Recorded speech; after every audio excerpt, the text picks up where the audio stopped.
but she's going.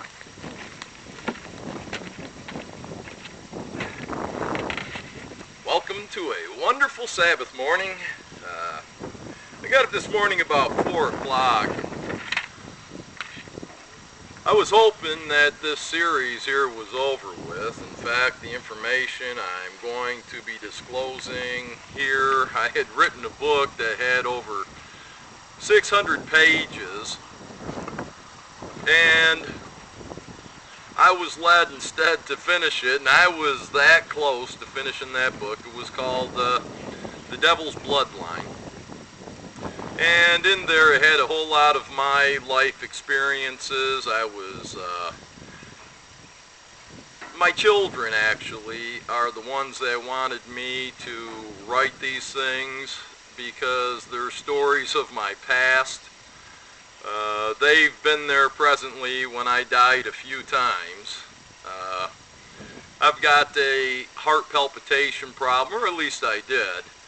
And I also had sleep apnea.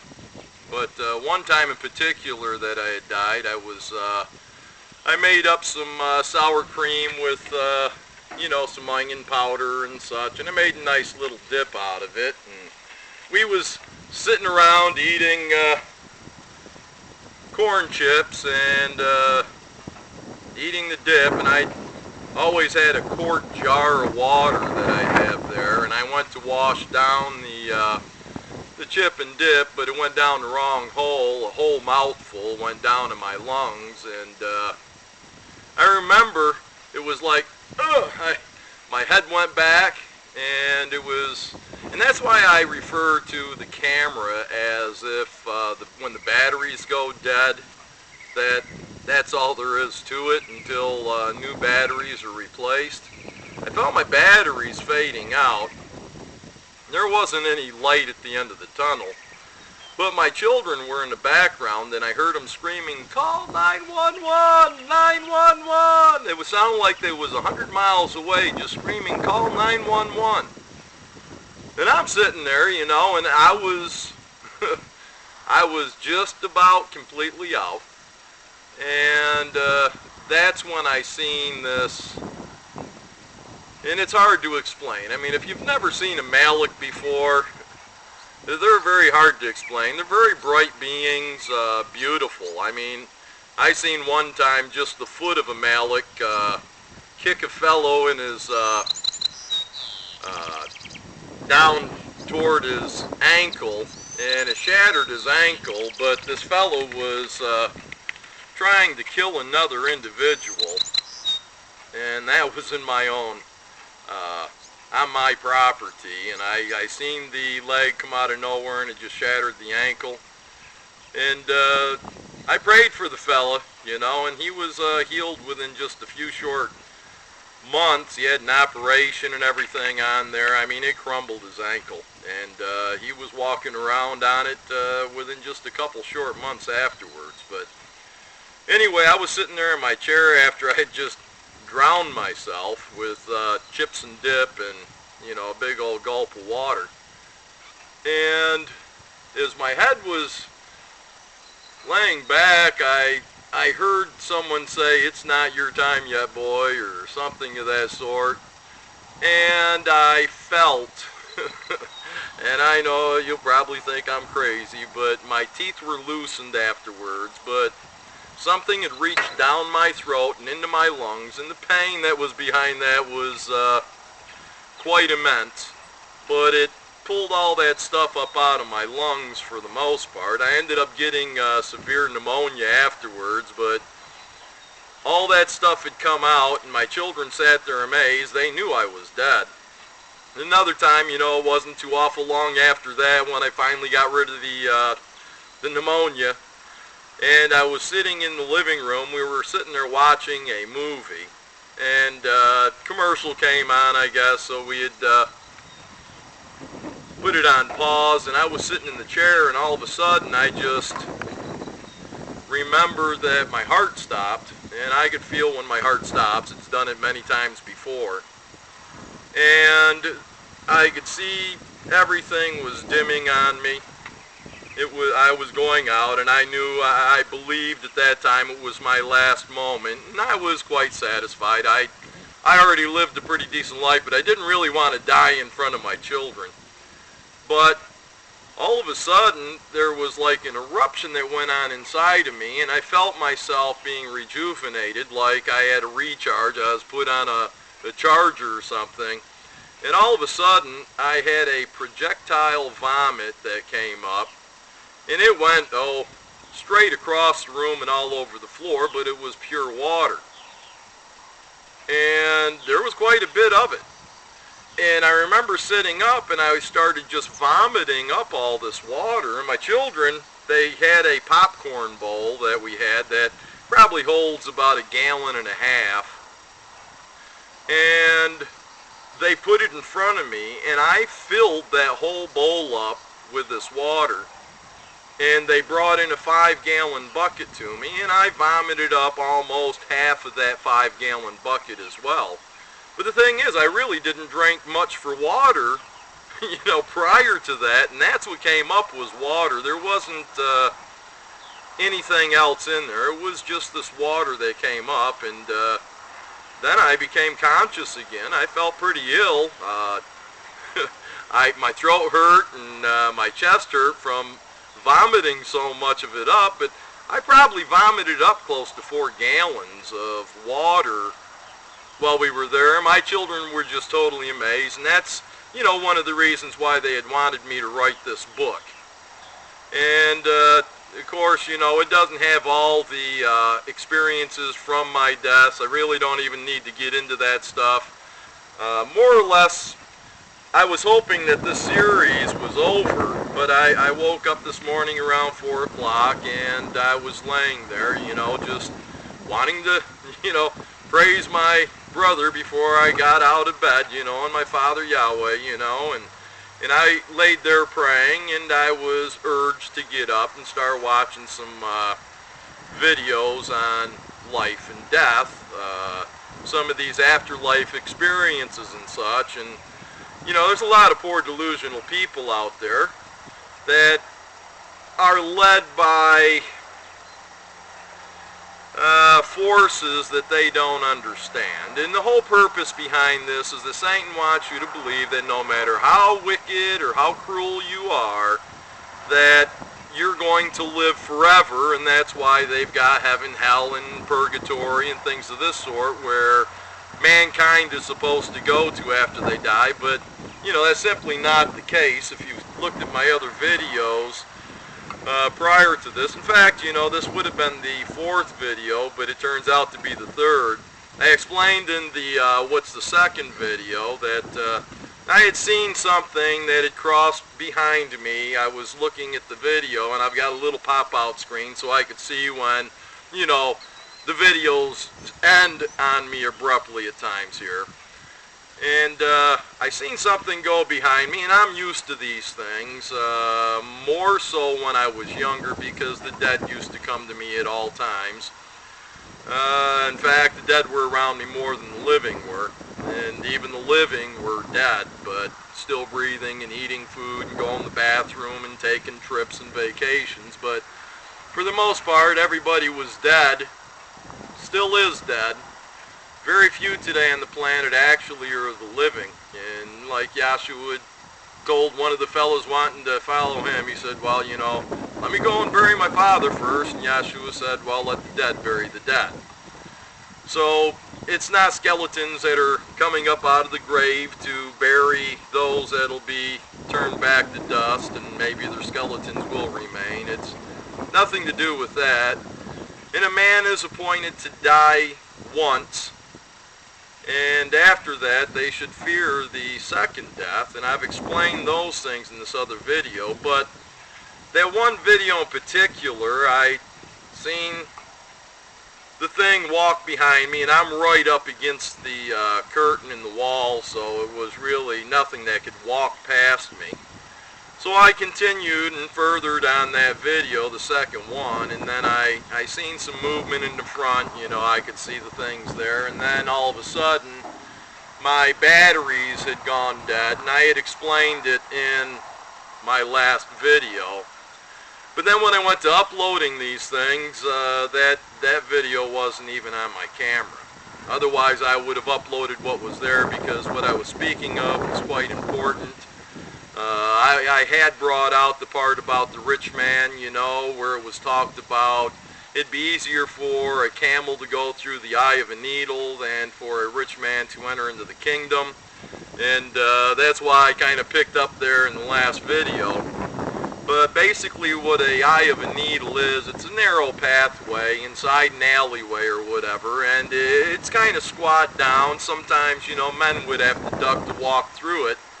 And because of its narrowness and its shortness in height, camels would have this adversity to go through there without severe prodding. And that's basically what Yahshua was saying. He wasn't speaking that it's impossible for a rich man, but the thing is, you know, the rich man does have the comforts of life and such. So after their first appointed death, then in the second, you know, life that they'll be given at the second resurrection, they won't have all those comforts. In fact, we might not even have electricity, we might not have motor vehicles, things of that sort that have really screwed up this planet to begin with. It'll be more like the days of old, so that people can really understand what life is really about. Of course, when you're granted salvation and become a child of Yahweh, you'll be granted special powers if you keep the laws and commandments. If you believe and trust in Yahshua and you live by the every word, well, then you'll be given this freedom where, you know, when you think of something, you know, you'll be there. I mean, Yahweh thought, and then his word came out that, you know, let there be light, and then from that, you know, his word went out and created everything that we know of today. And that was just by his word being spoken, but the thought was there first. And for those that do acquire salvation, when you think about being on Jupiter, well, you know, one of your parts of your being, and I say one of your parts of your being, it's kind of like most people understand that our Creator can be in all places, all at once, at one time. He can be everywhere. And we're created in His likeness and His image. Right now we're restricted from that power, because if we had that power, as wicked as we are, we could hate somebody, where Scripture tells us to even love our enemies, and we could hate them so much that we could, with our own thought, divide just one of their atoms, smash one of the atoms within their body, filled of trillions and trillions of atoms, and create such a nuclear explosion that it could possibly wipe out everything, you know, that exists. So Yahweh, knowing these things, He's allowed man to live his life. He's given him opportunity at certain times, but other times in our life, salvation, you know, and I don't mean our life as we live right now, but in our ancestry, because everything from our ancestors has been passed down in our DNA. Our DNA is like a library that contains everything from Adam and Eve all the way up through whatever our lineage is and such. And a lot of people, when these books are opened in our DNA, experience what they think are past life experiences, where they believe they're reincarnated, but all it is information being opened up and broadcast to the heart, that's put up into the neural network in our brain, the synapses and such, and it brings forth the memories that weren't even our own, but they're so real because they're in the books in our DNA that sometimes we think that we were those that had already lived, and that the experience that we see, and this doesn't happen to many people, it happens to some, but they actually believe it's a reincarnation. And of course I got into what the reincarnation is in the last video. But as far as the living and the dead, I was brought up around the dead my whole life. My mom would come in, you know, I had all these things written in that book, The Devil's Bloodline, and I was desiring to put that out so I could make a little money and maybe get out of this piece of trash that I live in. But it's a blessing to have this piece of trash. I'm not complaining at all, you know. It's just an embarrassment when people come over to visit me or whatever. But most people, when they do come to visit me, it's to visit me and not to judge what I have been blessed with, you know. I mean, I've known people that lived in tents, not by choice, but by blessing. But ever since I was young, I remember I was sitting in diapers, one of my first experiences, and my mom came into the room where she had sat me, and I had all these hand-me-down toys because we were poor even in those days. And my mom was bringing me in a baby bottle, and when she came in the room, she dropped the bottle, and it broke on the floor, and she started screaming. In those days, we didn't have plastic baby bottles. In fact, there was very little plastic things that we had. Everything we had at that time was mostly real, except for that baked type plastic that was maybe on the handles of your pots and pans, or certain, you know, rubber knobs or whatever, maybe on a, you know, your accessories in a vehicle or whatever. But for the most part, you know, everything was made out of glass containers and such. They didn't even have Tupperware at that time. But my mom, she screamed, dropped the bottle, and next thing I know, my dad ran in there, and he turned white, and I'm sitting there, and I'm screaming, and I'm crying, because I didn't know what was going on. But come to find out later in my life, I mean, I had seen what went on, because I wasn't alone. I never was alone when I was young. There was always those around me, and I thought that they were dead relatives, of course, but come to find out later in my life, I understood what they were. They were actually the dead. And I was known from birth. I was swapped in the hospital. I weighed 10 pounds, 10 ounces. And there was another lady that was given me as she was leaving the hospital, and her child was only 6 or 7 pounds at birth, so she had asked the nurse when she was being wheeled out in the wheelchair to her car, she's like, "Did babies really grow this fast?" You know, it was her first baby. And the nurse like, "Well, what do you mean?" She says, "Well, yesterday he was just half the size." Of course, my mom had the other child, and, you know, she sat there feeding him and such, you know, but my mom already had 2 other boys, so she didn't pay particular attention. I was just another addition to the family, you know, even though I was quite huge, and she was quite satisfied to get rid of me, you know, from her womb, because I was quite the package. But this other lady noticed, so the nurse went up to my mom's room after doing a little investigation there to find out what could have occurred, and well, we got swapped back, so they say. And the other child that went home with the woman, he died just a few weeks later from, there was a crack in the window. Now, I was born on May 27, 1959, and there was still snow on the ground in upstate New York. So the baby was put in the crib next to a window, from what I was told, and it had a crack or was missing caulk or whatever, and there was a cold breeze that was on the child, and he died of pneumonia. Okay, shortly afterwards. So that child was supposed to have been me. I was swapped out, you know. Satan knows who I am. She's very aware of my name. She knows who I've been, and she's caused me all kinds of problems all through my life, because she knew that my name was written down at the same time that Yahshua's was in heaven, even before the foundations of the earth and such was laid. So the dead used to come to me at all times, and I was, they tried to kill me a few times, well, more than a few, but I've always been protected, and I'm not going to say I lived a privileged life. It's just that I understood that there was more to life. Of course, I was brought up as a Catholic, and I didn't know the true names or anything, but it's all part of my Father's plan, and which is now Yahshua's. He's the one in control of it. But there's just a lot of things that go on out there that we try to attribute to our Creator. And, you know, in a way you can say that it is, because Yahweh created the demons. He created these holy Malachim, and at the beginning in Genesis you can read where everything he had created in the 6 days he said was righteous, and it was right. And it was at that time. In fact, Satan was created a holy Malach, and she was perfect.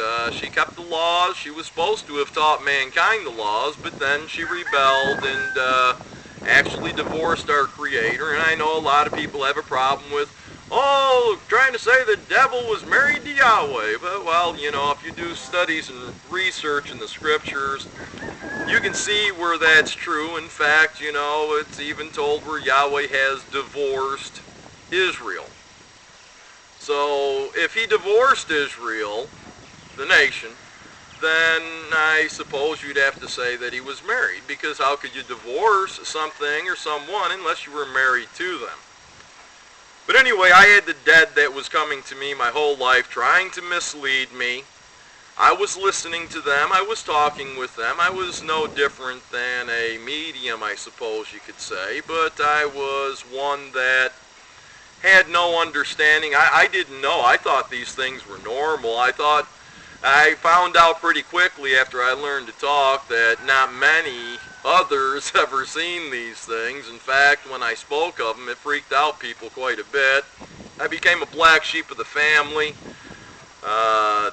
Didn't have many friends because, you know, I would tell them what's going to go on because these dead ones would tell me what was going to go on. I could see things, you know, and that's the way a lot of these fortune tellers and such, they consult the dead.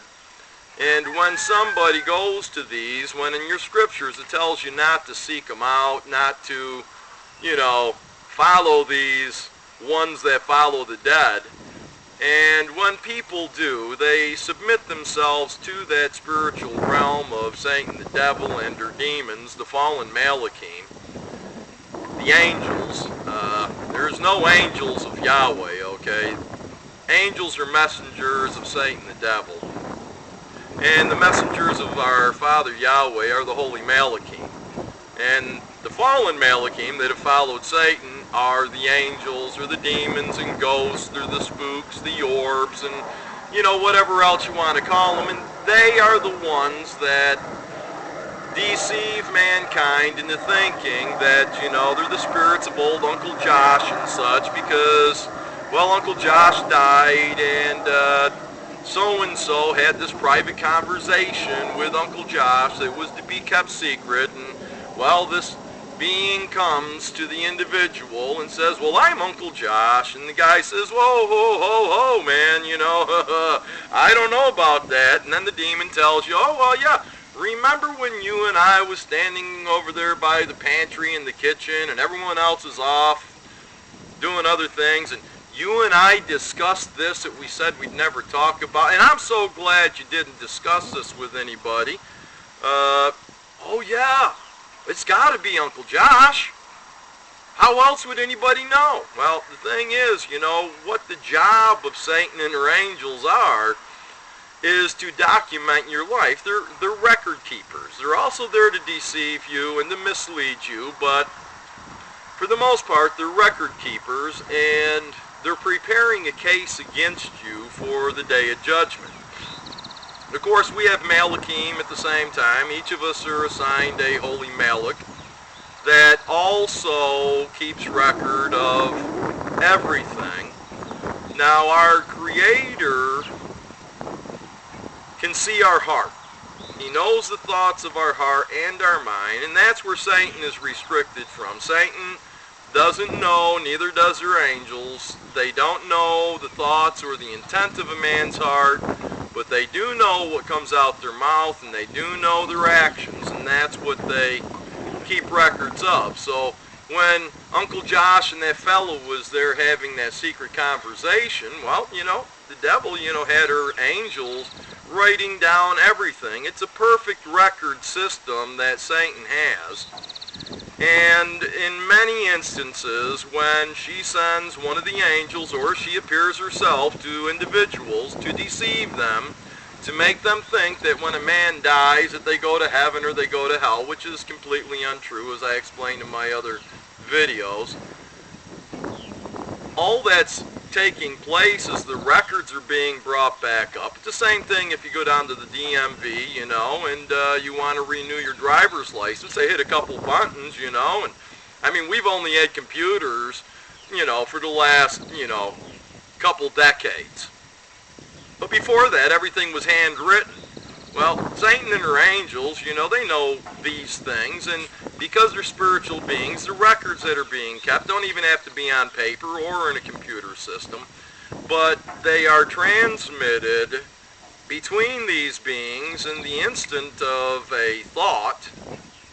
That's all it takes, is just a thought, and whatever demon or angel is deceiving an individual, and that individual is before a medium or a fortune teller or things of that sort, which I was both at one time, and somebody has gone there to inquire like they're told not to do in this holy book of scriptures, well, it opens up the demons to be able to come and testify to those individuals. So the demons that are there in the medium's office or place of business, and somebody goes in there, well, you know, it's an instantaneous thing that everything for the person that's going in to inquire of the medium or the fortune teller, the demons, the angels that are there have instant access to everything that that person has done in their life. So being able to speak of whatever they have done is no big deal for the dead. Now, in many instances, like I say, I was a fortune teller. I could read regular playing cards. I did the tarot cards, tea leaves, things of that sort. You know, I was an idiot, but I thought that was actually the truth and the way to go. I thought that these answers were coming from our Creator, from a God, you know, which I, you know, thought that he was, because that's what I was taught in the Catholic Church. But when somebody comes to somebody for a reading, or questions concerning a dearly departed one, things of that sort, well, these demons pull up all the records and they can give you answers. If you're the one seeking the medium or the fortune teller, they can put these answers into that medium or fortune teller, because a medium or fortune teller has opened their own selves up to the dead. And that's why we're not to seek those things. It says, you know, why seek the dead for matters of the living?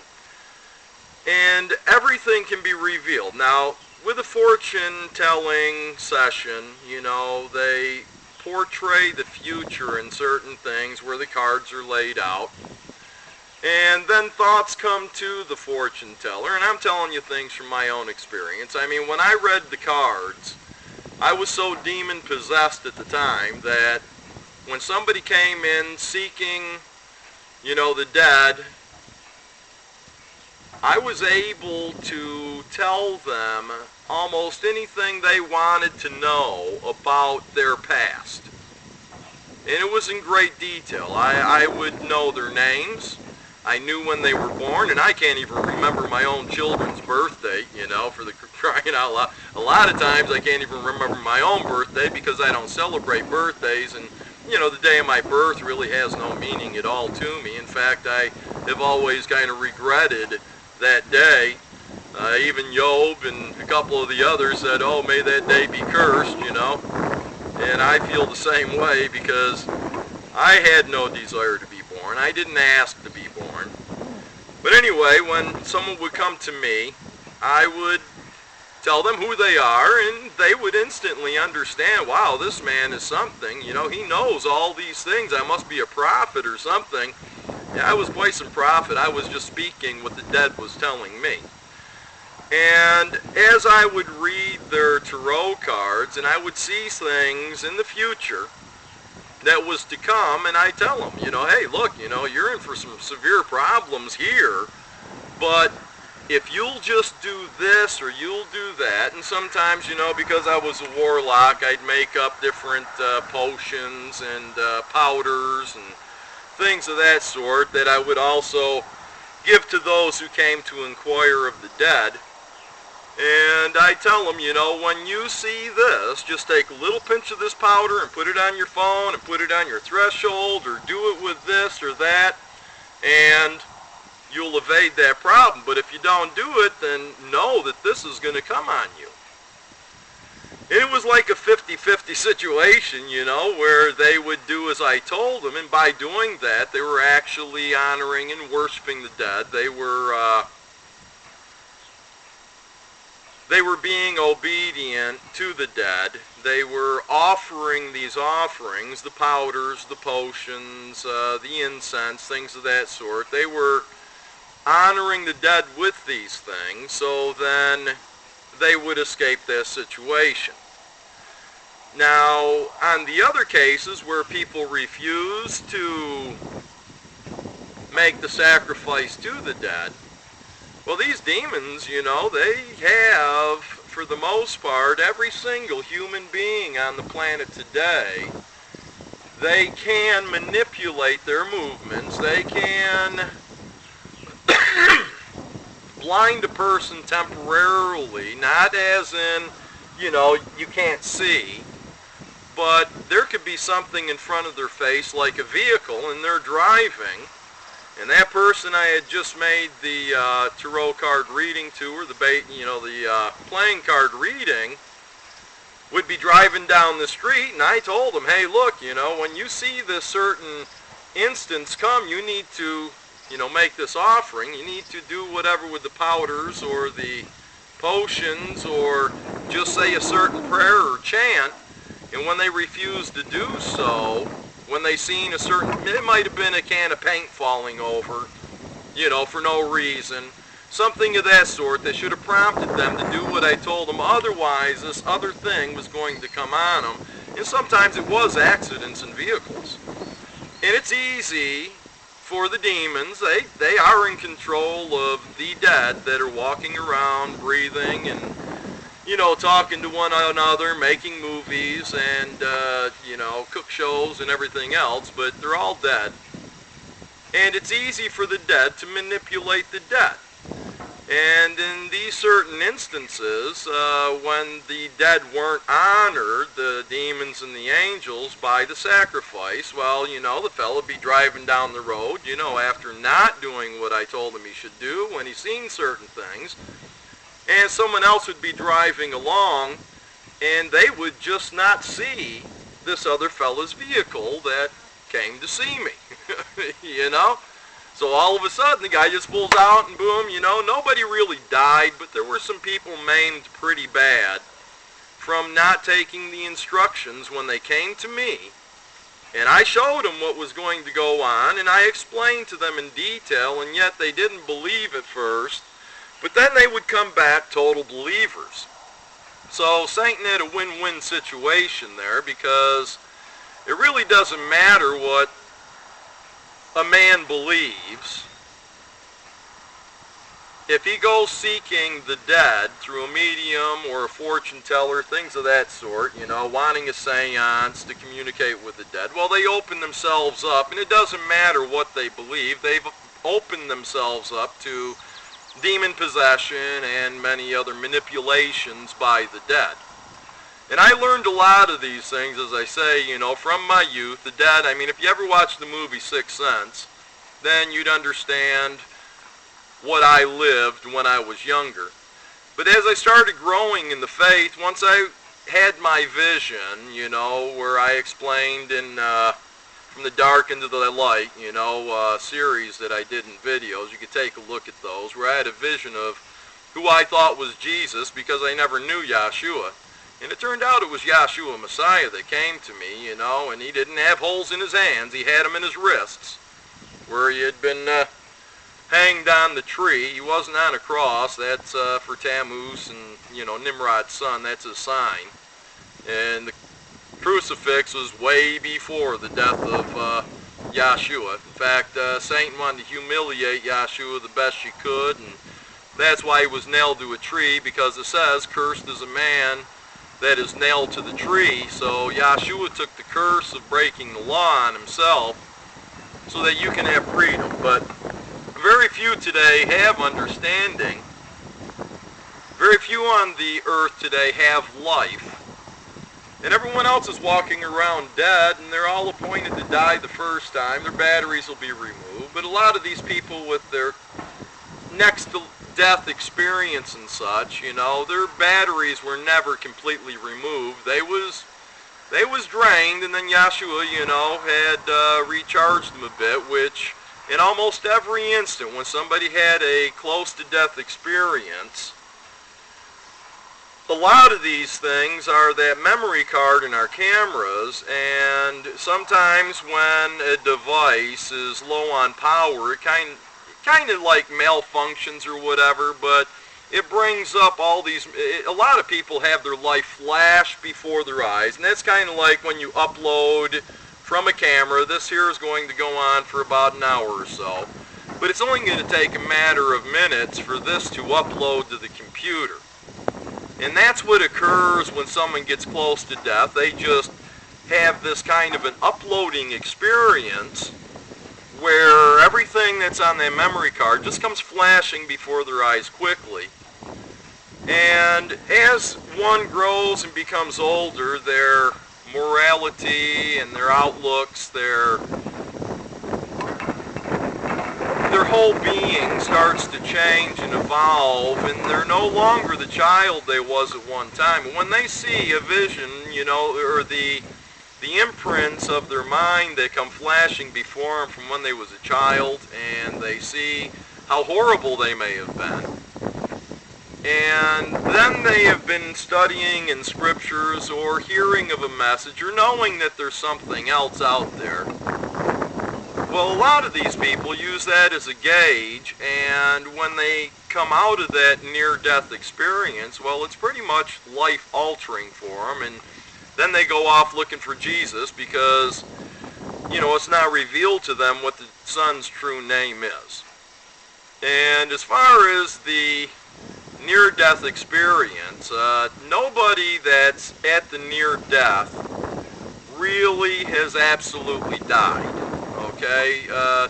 In fact, King Solomon spoke about that. A lot of people might not realize it, but I was also in this religion that was called Ekankar on my search, because I had a lot of out-of-body experiences before I got involved with it, but then I found out this religion, was basically surrounding the out-of-body experience and how to control it, how to be able to go and possess other people. And I was quite proficient at doing a lot of wicked and evil things, taking over other people's bodies, and I was quite malicious in some of the things that I'd done, but that's what occurs when you're allowed these kind of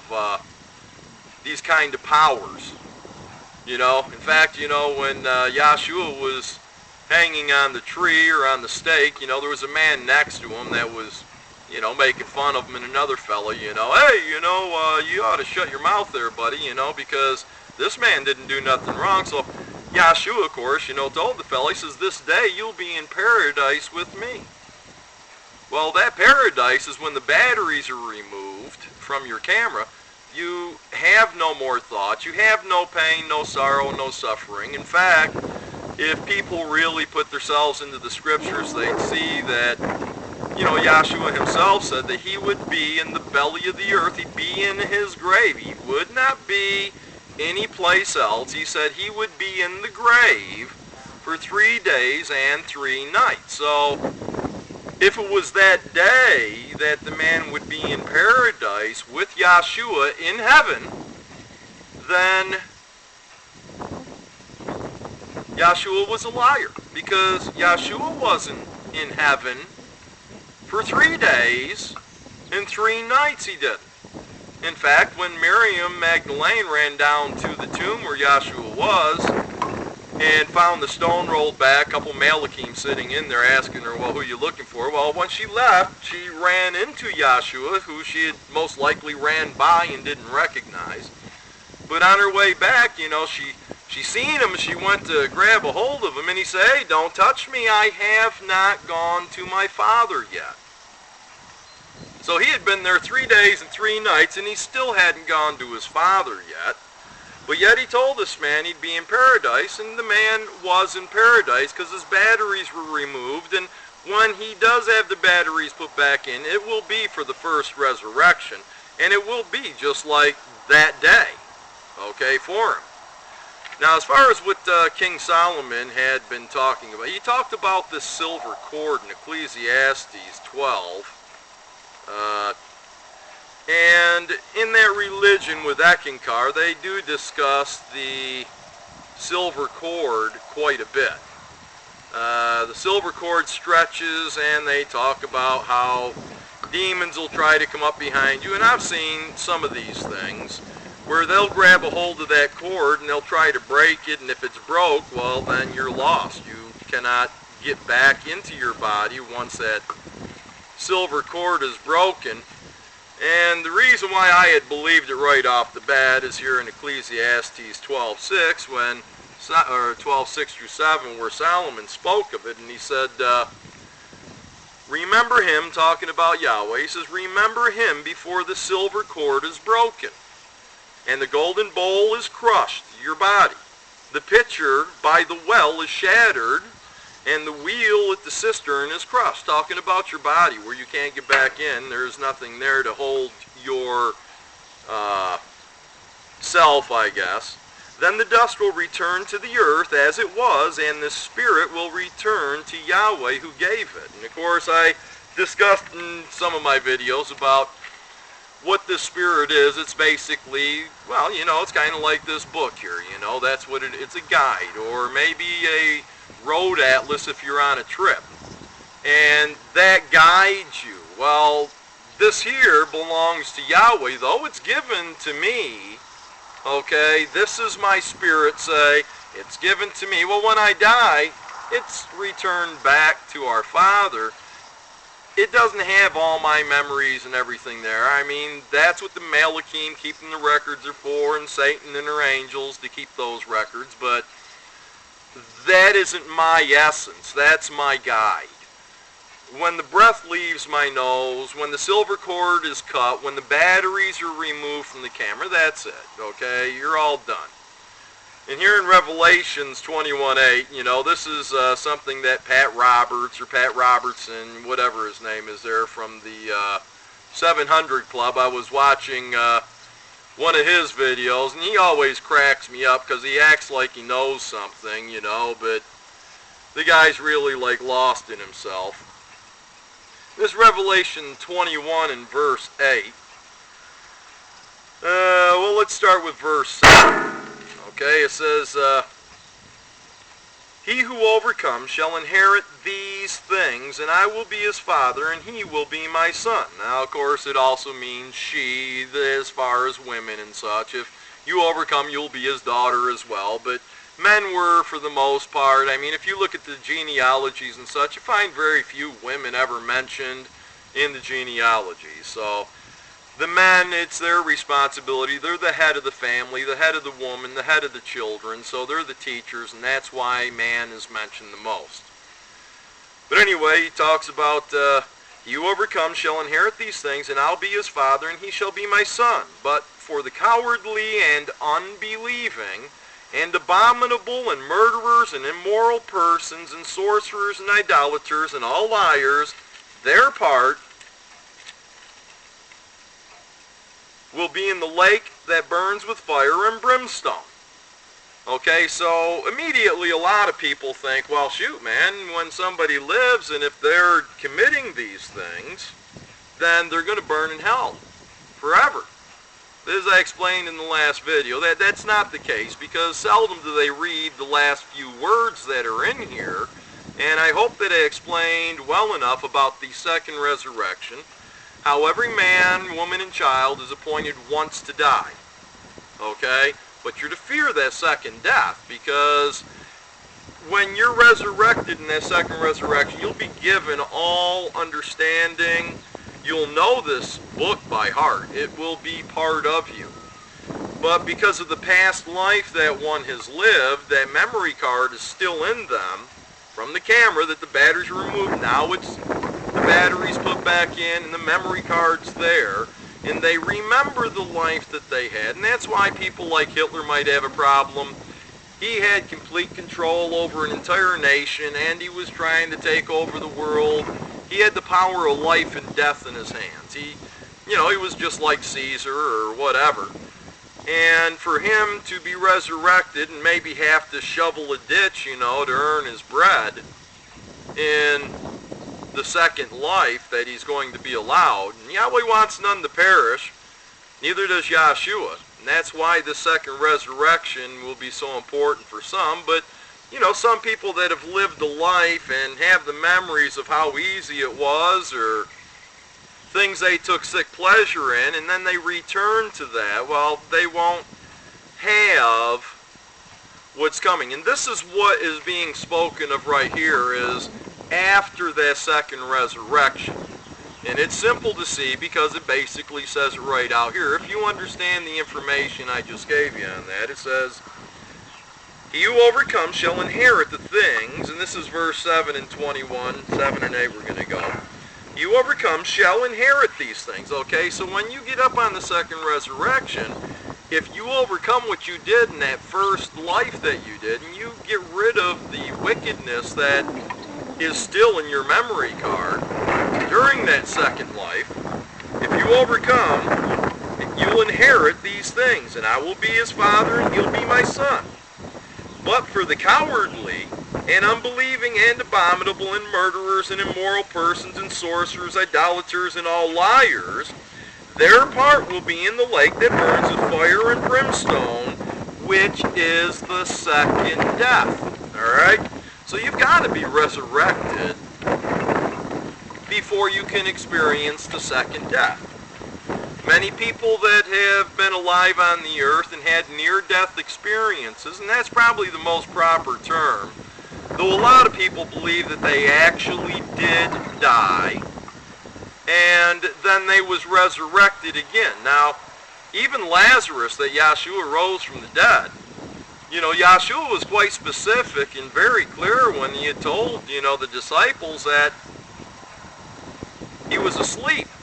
He told them he wasn't dead, he was asleep. And then he rose him from the slumber he was in, but it was all there just so the disciples could see and believe and other people see. But they ended up killing Lazarus afterwards again anyway. But as far as the second resurrection, you're not going to taste the second death until after the 100 years that Satan's been released, and of course Armageddon's going to come about. Satan's going to want to take all her troops that she has deceived and misled up against that holy city. And then it talks about this lake of brimstone, and yes, it could be like a lava flow or whatever, but it's going to come out of Yahweh's mouth, so he says. Now, could it be the mouth of a volcano? It really doesn't say, but it does say that it's going to be a lake of fire that will burn up those that are destined, for the second death. So basically, I had woke up today to let you know those things. I know that the Malachim are around you. Of course, they will not interfere in your life as long as you are walking in death. Everybody on this planet was born dead. Some are just sleeping in the grave, turned back to dust, but for the most part, everybody is born dead. Very few right now are living. And the words that I'm speaking are to the dead in hopes that they will come alive. Yahshua is the Messiah of the living and the dead. He wants none to perish. We're all going to die the first death, with the exception of a few that will be changed in the twinkling of an eye. But the reason behind that is because there's going to be 144,000 that are going to be priests and kings in the kingdom, that are going to be ministers to our Father Yahweh and to Yahshua Messiah, to help with all the millions and billions and trillions of people that are in that second resurrection. But mainly during the 1,000-year period when we rebuild this earth so that it becomes a Garden of Eden again, and everything's producing righteous fruit, and everything's put back the way it was, and should have been. And then man is released from the grave so that they could view their memory cards of their past, have this measuring stick of the commandments and the laws, the every word that'll be instantly put into their minds, and that's where this great number, this multitude that'll be called out before that 1,000-year millennial reign comes about, but they will have Holy Spirit poured out on them. Yahweh talks about in these last days that all flesh will have Holy Spirit poured out on them. And once again, it's a guide. Yahweh is going to hand each and every one of us, basically, the full road atlas with all the roads up to date in there. So it shows us on our journey exactly where we are to go. And of course, there's going to be some of those that are going to reject that road atlas for their own desires of the path that they would rather choose, and that's why these judgments are coming on us. A lot of people's going to be put to sleep beforehand. They'll be in their second resurrection, but for the most part, that's mercy killing for them. It's something that maybe they would have come to understanding and fell away. And, you know, Yahweh and Yahshua know these things all beforehand. So there's so many different scenarios that can take place. But it's a fact that some people are actually put down into the grave to where they turn back to dust. But that's just that first death. Everyone else in the planet here shortly is going to have a road atlas handed to them, the Holy Spirit. They'll have understanding. And once that occurs, that's where, you know, the Malachim, you know, it goes down into that abyss and holds back the destruction while the sealing of all the others, you know, a number that no man can count, will take place. That's the Holy Spirit being poured out. And if you follow in the path that you should follow, then you'll be granted salvation upon Yahshua's return. But, you know, for the most part, there's going to be many people when these judgments start hitting the earth. Planet X, the polar shift, and all that kind of stuff that, you know, and then the fire, of course, is going to be scorching and the burning. And Satan is really picking up the wind here for me, you know. I mean, my words are not supposed to be heard, so I'm going to have to shut this video down quicker than I was anticipating. But there are going to be those that are going to end up cursing the rulers of the world, and they're going to end up cursing their gods. And that's fine. Curse your gods all you want, you know, just don't curse Yahweh. You might have to answer for that, but just don't worry, people. You know, do the best you can. For the most part, you were created to test and try me and people like me. Those who have dedicated their hearts, their souls, their minds, their entire lives to the service of Yahweh through Yahshua Messiah. And that's why many of you have been created in the first place. And you're going to experience the first death, unless, of course, you are of those that will repent. And hopefully then you'll be changed in the twinkling of an eye, which I hope to be done. I really don't want to die. I know the horrors that are coming on this world, but I've been given a lot of answers to simple truths that should be able to help many people. And one of those truths is, where do you go after you die? Well, your batteries are removed, and they're going to remain removed until Yahshua returns. And then after the 1,000-year millennial reign, when we rebuild this earth, then the batteries will be replaced in the cameras of all of those who have never had that opportunity, never had the choice to become of the living, because all there is out there is the doctrines of the dead. And that's where Satan and her angels are trying to keep everybody, is in that realm. But even those that have been deceived, these mediums and fortune tellers, they're appointed to die the first death as well, and when they're resurrected in that second resurrection, and given 100 years to repent of the evils that they have done, hopefully they'll come to realize that they had been deceived and they were indeed part of the work to try to deceive others, but everything in your past really doesn't matter. When you die, you were here for a specific purpose to test and try those who are of the faith.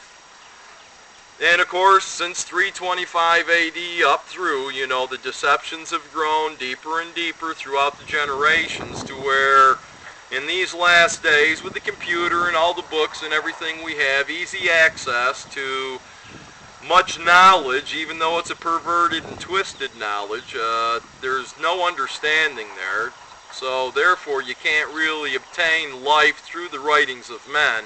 It's got to come through chapter 10 of the book of Yachanan, or John, where Yahshua is our shepherd, and those that hear his voice will leave all those that used to lead them astray. They'll be no longer their shepherd, and they'll hear the voice of Yahshua and follow him. So basically that's what all my videos that I've been led to bring out are about. And I hope that understanding will come to your heart. And don't be disheartened either way. You will be resurrected. Everybody will be resurrected, except for those changed in the twinkling of an eye. And that's only a few in number that's going to ever occur to. But everybody will have that second life. So don't give up hope. If you're listening to this video, you should change your heart. Seek out Yahshua Messiah, because you've now been presented with the truth. You can leave the lies, and Yahshua, he will guide you if you do ask.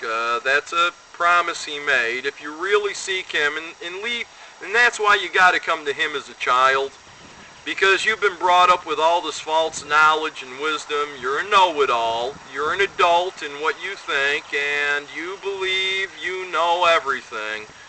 But in order to come to the real truth, you've got to realize that you've been lied to your whole life. Everything you've been doing, all your Christmases and Easters and such, they're feasts of the dead.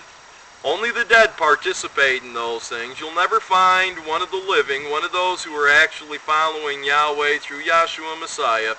You'll never find them accepting a Christmas present. You'll never see them giving one.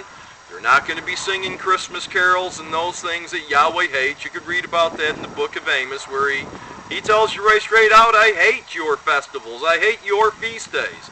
Remove the noise of your songs far from me. I hate it. I detest it. And yet people think, that they have life, and they're out there keeping Christmas, spreading goodwill toward all men and mankind, but those are the practices of the dead. So if you're practicing those things, then rest assured that you're dead and you don't know it, and you're going to die. Your batteries will be removed. You'll be in the second resurrection. But for those that desire to be in the first resurrection, you have to start everything over just as a little child. You have to put back all those evil thoughts that you thought were true and righteous and substitute these things. And after you've walked in the path for a while, you'll discover maybe that you are actually born again. It's not an easy process. It's not an instantaneous process. It doesn't come through baptism, an immediate thing from there.